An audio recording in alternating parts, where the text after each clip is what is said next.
Pernah nggak sih kalian ngerasa udah berusaha sebaik mungkin, udah ngelakuin semuanya dengan niat yang tulus, tapi tetap aja kayak nggak ada yang benar-benar ngelihat kita. Kayak kita ngomong panjang lebar, tapi yang dengar cuma giliran buat nyaut doang. Kayak kamu berbuat baik, tapi orang lain cuma ingat kesalahan kecilmu. Kayak kamu hadir di ruangan penuh orang, tapi hatimu kosong. Lucu ya? Giliran hidup di zaman di mana semua orang bisa terhubung, tapi makin sedikit yang benar-benar tersentuh. Jadi, banyak terhubung belum tentu banyak yang tersentuh. Kita punya teman ratusan di online, kayak di Facebook, Instagram, YouTube, ataupun TikTok yang lagi ramai. Yang nggak tahu asalnya dari mana. Tapi anehnya di balik semua keinginan kita buat didengar, yang sebenarnya kita rindukan cuma satu hal sederhana, pengakuan. Ya, pengakuan. Rasa bahwa kita berarti. Rasa bahwa kehadiran kita penting. Makasih ya udah bantu. Aku ngerti kok kamu udah berusaha. Aku bangga sama kamu. Kurang lebih ketiga katanya seperti itu ya. Kalimat sederhana itu bisa jadi penyembuh sunyi yang selama ini kita tutup rapat-rapat. Nah, ada satu buku yang berhubungan dengan ini. Yang mau kita bahas adalah buku dari Dale Carnegie, How to Win a Friend and Influence People, yang artinya cara mendapatkan teman dan mempengaruhi orang lain. Aku kira isinya cuma soal strategi komunikasi, gimana ngomong biar disukai, gimana nyentuh hati orang lain. Ternyata bukan itu. Buku ini buku tentang mendapatkan teman, tapi tentang menemukan kembali sisi manusia yang kita abaikan. Carnegie nggak diajarin buat kita jadi populer. Jadi ngajarin kita buat mengenali rasa haus paling dalam dalam diri manusia, kebutuhan buat dihargai. Dan aku pikir kalimat itu terasa makin dalam. Nah, aku mendapatkan teks ini adalah hasil pembicaraan aku dari artificial intelligence di ChatGPT ya. Hasilnya aku rangkumin dari buku ini, tapi ini hanya bagian satu, jadi kalau baca nadanya agak ini mohon dimaklumi. Ini lanjut dan sama dengan insight aku kasih juga ke kalian. Kita mulai, manusia nggak lapar karena perut, tapi karena pengakuan. Ulangin, manusia nggak lapar karena perut, tapi karena pengakuan. Yang mau ngopi, ngopi dulu. Bentar, aku ngopi dulu. Alhamdulillah.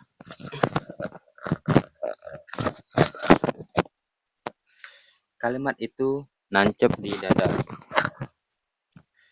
Aku jadi sadar hampir semua hal yang manusia kejar, uang, jabatan, eksistensi, bahkan cinta sebenarnya berputar di satu poros kecil. Keinginan buat dianggap penting. Kita kerja keras bukan cuma buat makan, tapi buat ngerasa kita ada gunanya.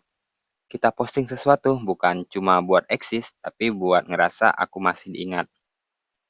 Kayak kita bikin status yang kadang kita lihat, wah berapa orang yang lihat kecil. Jika ekspektasi kita terlalu tinggi bikin sedih, kurang lebih kayak gitu. Jika yang banyak ngelihat udah ngerasa seneng, walaupun nggak dikasih makan tapi udah dikasih pengakuan. Lanjut, kita bantu orang bukan cuma buat pahala, tapi juga buat ngerasa aku berarti di mata seseorang. Lucunya, dunia modern memanfaatkan rasa itu dengan sangat halus. Semua platform yang kita pakai, media sosial, notifikasi, bahkan game dibangun di atas kebutuhan psikologi yang sama. Dopamin dari pengakuan. Setiap kali notifikasi muncul, otak kita merasa, ada yang lihat aku, ada yang dengar aku berarti. Kurang lebih kayak gitu ya, dan masih banyak lagi. Dan itu candu, tapi candu yang lembut susah dilepas karena nggak kelihatan berbahaya. Kayak kita gini ya, misalkan kita bangun tidur, kebiasaan buruk kita adalah melihat HP, melihat notif, melihat pesan WA yang diharapkan. Jika ada sedikit nambah mood, jika nggak ada kayak hari-hari udah bosen sih, kalau aku sih gitu. Aku jadi keinget satu momen kecil yang dulu terasa sepele. Waktu itu aku upload sesuatu yang kerjain semalaman, nggak ada yang like, nggak ada yang komen, cuma hening. Tapi entah kenapa aku ngerasa sedih banget. Padahal logikanya itu cuma angka di layar, tapi hatiku kayak bilang, kok nggak ada yang lihat ya? Apa aku nggak cukup baik?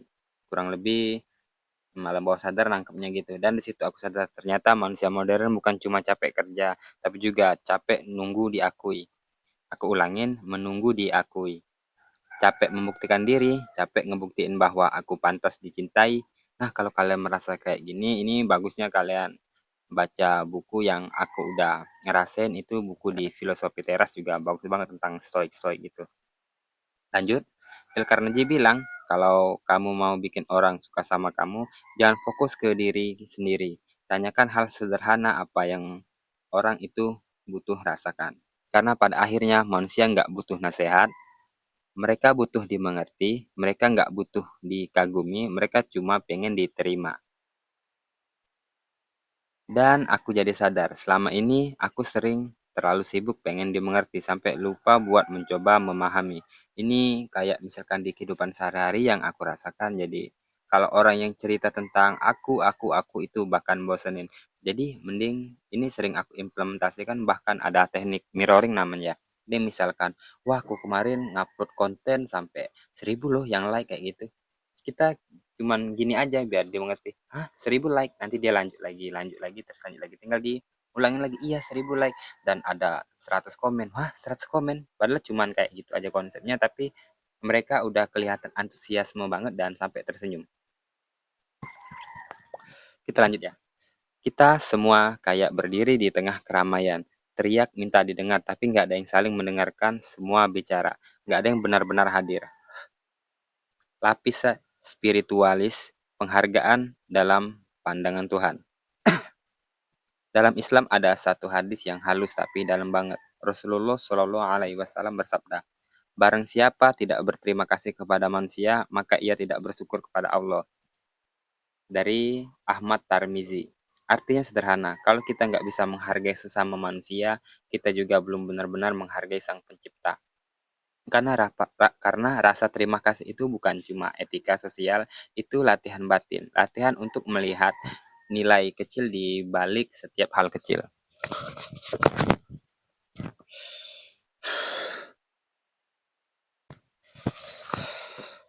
Nanti dulu ya kawan. Oke lanjut. Jadi waktu aku baca Dale Carnegie, aku langsung teringat kalimat itu. Ternyata inti buku barat ditulis hampir seabad lalu, sejalan banget dengan nilai yang udah di timur sejak dulu. Bahwa menghargai manusia itu bagian dari menghargai kehidupan. Dan kalau kita dan kalau kita lihat dari sisi filosofi, rasa dihargai ini kayak energi vital yang bikin peradaban bisa tumbuh. Kalau kamu lihat sejarah, banyak perang, pemberontakan, dan konflik besar di dunia asalnya bukan dari kelaparan makanan, tapi kelaparan harga diri. Coba direnungkan, sekalian aku hidupin rokok dulu.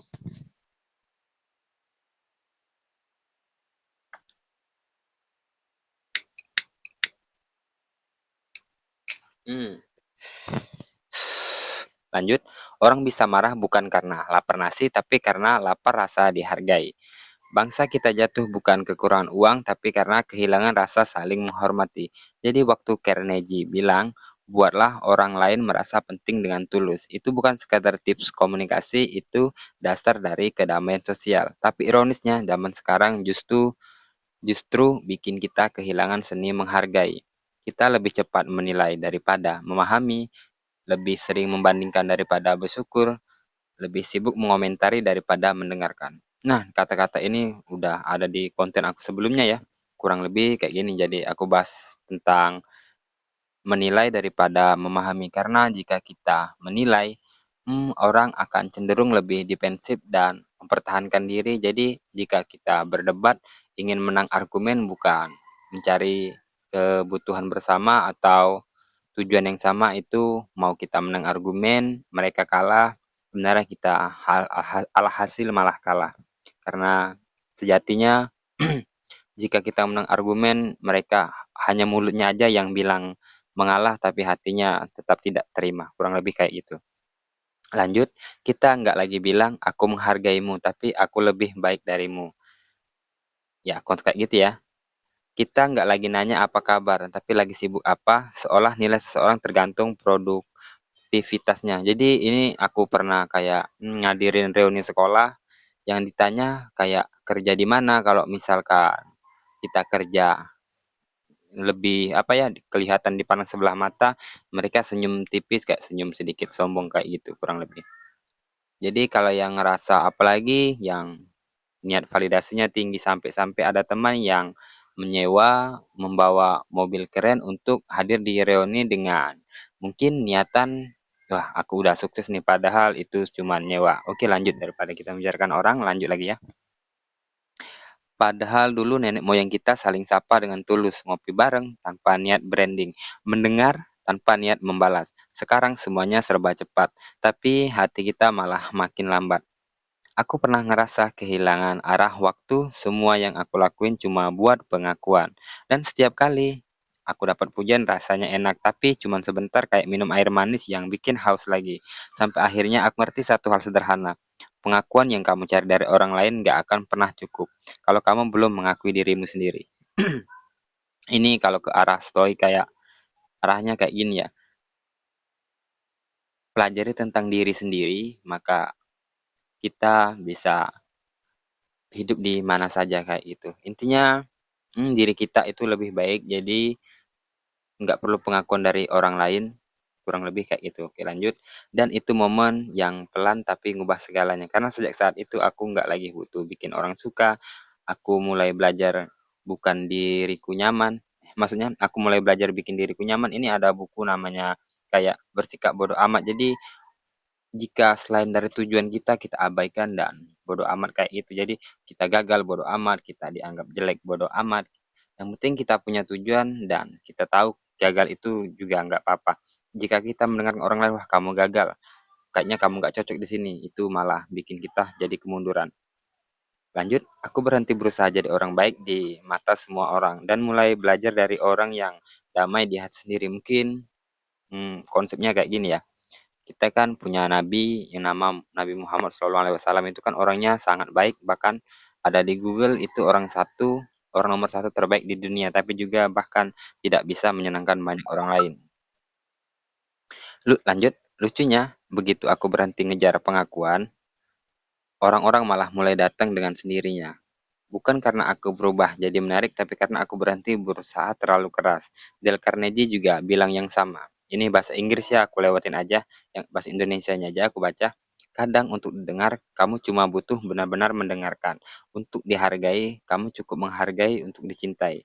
Kamu cukup mencintai tanpa syarat. Jadi konsepnya kayak gini. Jadi misalkan aku kan kayak ada pengajian dan di saat guru aku ngomong, kita cukup mendengarkan, memperhatikan dan cukup mengganggu tipis, nggak perlu mengangguk setiap detik ataupun sesering mungkin cukup kita mengangguk kayak momen-momen yang bikin kita ngeh, itu guru kita langsung tertuju pada aku ya kayak gitu kurang lebih dan mereka cara nggak langsung, wah dia mendengarkan dan aku puas, kurang lebih kayak gitu.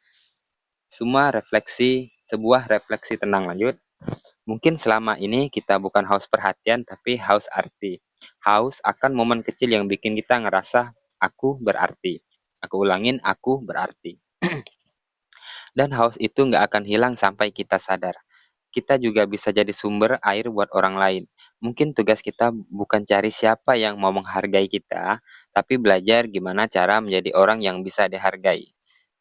Jadi ini kayak ada satu kata-kata yang aku ingat tapi samar-samar, daripada kita mencari yang terbaik, mending kita membuat diri kita baik agar menarik orang yang terbaik. Konsepnya kayak gitu ya mungkin. Lanjut, rasa berharga itu menular kayak cahaya lilin. Kamu gak akan kehilangan nyalanya cuman karena nyalakan lilin lain, malah ruangan jadi makin terang. Ini aku kurang ngerti, aku baca lagi. Kamu nggak akan kehilangan nyalanya cuma karena menyalakan lilin, malah ruangan jadi makin terang. Lanjut, kadang aku suka mikir, mungkin Tuhan memang sengaja nyiptain rasa pengen dihargai itu supaya manusia nggak jadi egois. Supaya kita saling ngingetin bahwa yang bikin hidup punya makna, bukan jumlah orang yang mengenal kita, tapi seberapa banyak orang yang merasa tenang karena kehadiran kita. Bentar, minum dulu, biar ngudut dulu. Hmm. Nanti aja teman-teman.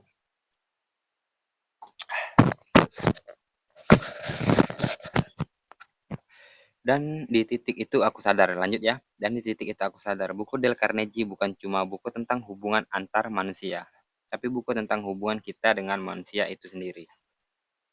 Aku ulangin, tapi buku tentang hubungan kita dengan kemanusiaan itu sendiri. Karena di balik semua tipsnya yang praktis tentang senyum, mendengarkan, menghargai, tersimpan pesan sederhana tapi dalam.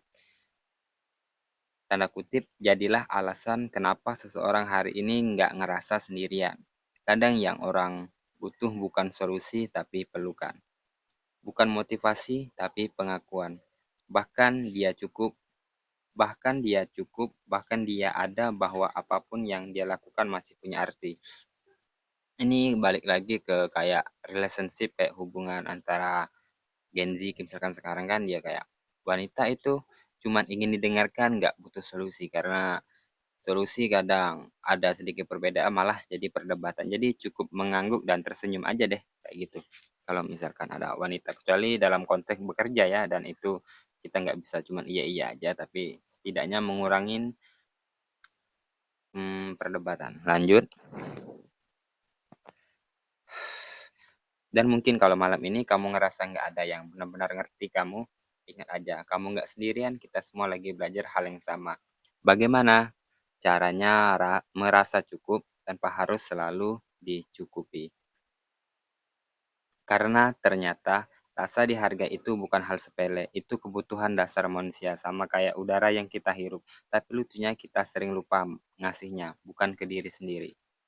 Nah, ini adalah konten bagian satu dari buku Dale Carnegie yang aku bahas karena aku kurang mengerti, maksudnya agak lemot ya. Jadi aku ngobrol sama AI dan hasil pembahasan bagian satu adalah ini. Kalau kalian suka silakan di-like karena jika kalian menge-like nanti akan banyak konten-konten yang berhubungan dengan self improvement atau perbaikan diri dari konten teman-teman. Dan tolong di-share, tolong di-subscribe agar aku bisa makin semangat lagi ngasih untuk kalian juga, dan aku sangat berterima kasih jika kalian melakukannya.